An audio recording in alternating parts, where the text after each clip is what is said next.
আসসালামু আলাইকুম। ঘুরিং ফিরিং আজকের পর্বে আপনাদের সবাইকে স্বাগতম। আজ আমরা আপনাদের একটি চমৎকার রাস্তার সাথে পরিচয় করিয়ে দিব। ছোট ভাই শামীম এই রাস্তা দিয়ে আমাকে বাড়ি নিয়ে যাবে বলল। রাস্তাটি হলো রানীবাড়ি চাঁদপুর দিয়ে নদীর ধার ঘেঁষে আমাদের চৌরালা আসার পর নদীর একবারে পাশ ঘেঁষে নদীর অপরূপ সৌন্দর্য দেখতে দেখতে আমরা বাড়ি চলে আসবো। যদিও এই রাস্তা দিয়ে আমি অনেকবারই এসেছি আগে, কিন্তু বহুত দিন থেকে আমি আর আসা হয়নি। তো শামীম বলল এখান দিয়ে নিয়ে যাবে আমাকে। রাস্তাটা খুবই সুন্দর, তবে একটু সাবধানে আপনারা আসবেন, কারণ হোন্ডা নিয়ে চলতে গেলে রাস্তা একটু খুবই অ্যাক্সিডেন্ট হওয়ার সম্ভাবনা থাকতে পারে। আপনারা সতর্কতার সহিত আসবেন, এটুকুই বলবো। আমরা আসার সময় যে অপরূপ সৌন্দর্য নদী দেখলাম তা বলে বোঝানোর মতো না।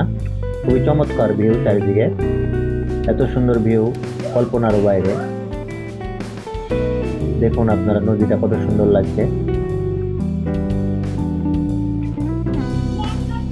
পথ দেখছি আর আমি গল্প করছি আর চলে আসছি। নদীর পানিটা এত সুন্দর লাগছে, কল্পনারও বাইরে।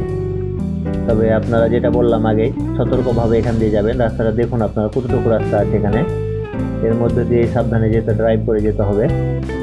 একটু এদিক ওদিক হলেই কিন্তু আপনারা সরাসরি মহানন্দায় গোসল করবেন।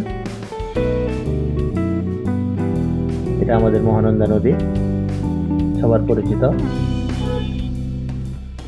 আমরা আস্তে আস্তে বাড়ির দিকে এগিয়ে আসছি,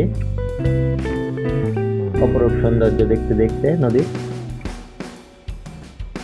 এর সাথে আমরা ভাবির বাড়িও পার হয়ে গেলাম, ভাবির বাপের বাড়ি এটা। এবং সামনে দেখুন একটি সজনে গাছে কত ফুল ফুটেছে। এই একটি মাত্র সবজি যেটা আসলে কেমিক্যাল ছাড়া, সম্পূর্ণ কেমিক্যাল মুক্ত সবজি, খেতেও খুব চমৎকার লাগে। এখন আমরা দিয়ারপাড়া রাস্তায় ইসলামপুর পার হয়ে একটু পরে বালুটঙ্গি চলে যাব এবং তারপর আমাদের গন্তব্যস্থল, আমাদের নিজ বাড়ি, সুইট হোম।